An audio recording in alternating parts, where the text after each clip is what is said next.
Hello guys, welcome back to my YouTube channel at may share na naman ako sa inyo isang malabit na videos.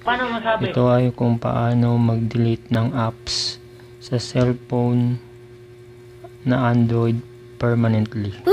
So, kahit kasi na-delete nyo na yung apps na nasa phone niyo, nandyan pa din yan sa cellphone nyo. So, iti-teach ko sa inyo kung paano i-delete yun permanently. So, punta tayo dito sa ating phone. So, try natin mag-delete. Try natin i-delete to. Wag. Wag. Wag. Wag. Try Wag. natin i-delete. Wag. Huwag mong subukan. Yan, install Masisira ang buhay mo. Ayan.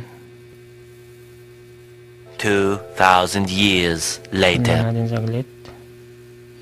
So, kung mapapansin nyo, wala na yung Telegram.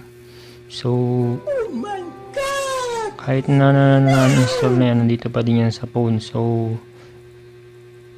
i-teach ko sa inyo kung paano i-delete yan permanently.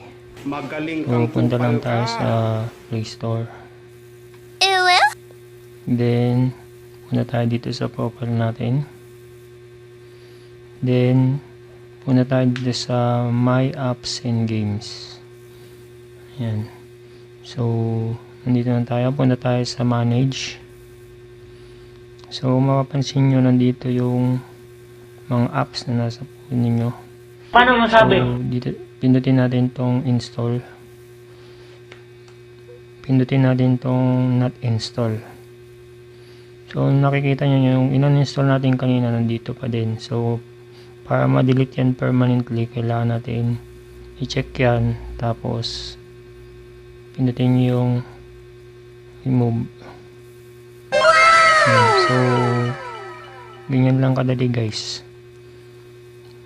Mag-delete ng apps permanently sa inyong Android phone. So, sana nag-enjoy kayo and huwag mo kalimutan mag-subscribe and click na notification bell para update kayo sa aking mga uploads and live stream.